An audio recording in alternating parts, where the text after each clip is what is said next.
JC from Bangkok, just in Ekamaya district in Bangkok today, obviously because I'm in Bangkok like I just said. My favourite 7-Eleven, just across the road from a morning market. It's actually a morning/evening market. All these people get up at about 3 o'clock in the morning and they prepare their food for the day. It's probably one of the biggest industries that I've seen for people to get employed, because in Bangkok and Thailand the social welfare, the retirement is non-existent. It is minuscule at best. You can't live on it.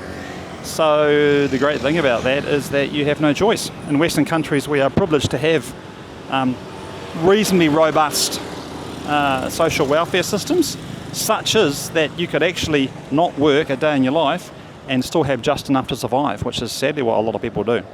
So when you have too many choices, and one of those choices is money and doing absolutely nothing, a lot of people will do that. Now, I myself could never do that. Being unemployed and kind of lounging around is something that would just drive me nuts, mentally, emotionally. It kind of eats at your soul. Anyway, a quick walk through the markets to give you an idea of what you can expect when you come on tour. Bangkok is a foodie's paradise, and when I say paradise, I mean paradise. The food is cents in the dollar. It is fresh, it is delicious. There is very little process in saying that. These are called dough balls, flour, fish. They have an excess of food in this country, which I've never seen. I mean Vietnam, Hanoi, Ho Chi Minh, other Southeast Asian countries that I've been to have the same. Their appreciation for food, their love of food, their respect for food, well, their respect for each other and themselves is second to none. So yeah, come here for a foodie journey, and I will tickle your taste buds in every way possible. Bangkok doesn't just have Thai food. Obviously Thai food is their staple. Oh, yes please. Oh my God, I'm in love.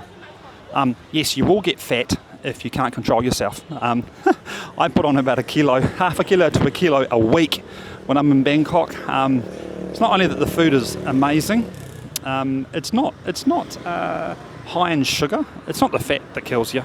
It puts the weight on, it's the sugar content. It's not high in sugar, it's just the sheer quantity of calories that I consume when I come to Bangkok.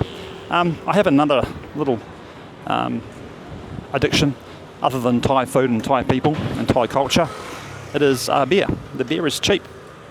So when you have an excess of food, which is incredibly cheap and delicious, and you eat lots of it, and then you wash it down with, I don't know, a dozen beers, and with that you've got the temperature of the day, which is at least 25 degrees.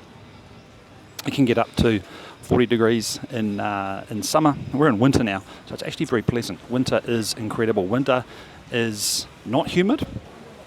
It's relatively dry compared to rainy season, because Bangkok, Thailand in general only gets 2 seasons. They get rainy or not rainy, but it's anywhere from 20 degrees at the coolest that I've seen it, to just over 40 degrees, and that was pretty hot, and it was humid in rainy season.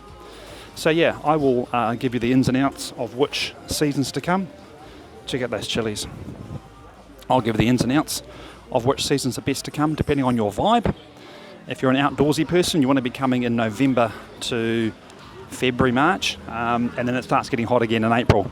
And April, of course, is when they have the Songkran festival. The Songkran festival I've done once, and I'm doing again in a few months' time.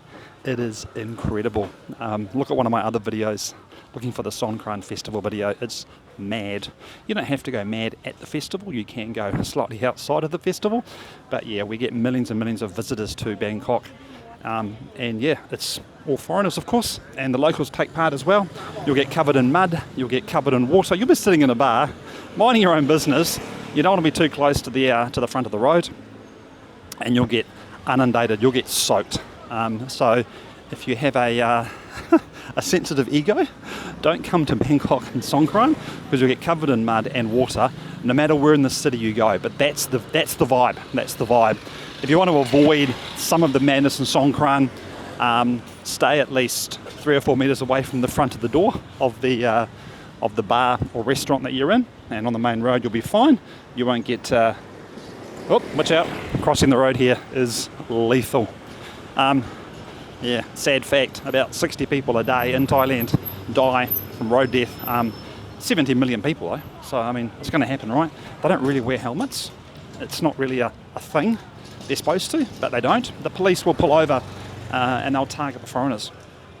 But as long as you have, I don't know, 1,000, 2,000 baht in your pocket, you'll get away with a slap on the wrists. They will check your license though. But once again, a couple of thousand baht and you're good to go. I did that in Bali, and I drove all over Thailand. When I say all over Thailand, I drove for about 12 hours over 3 days, and I don't have an international driver's license. Naughty me. I'll be waiting for a phone call from the Thai authorities shortly. But yeah, be careful when you're in Thailand crossing the road.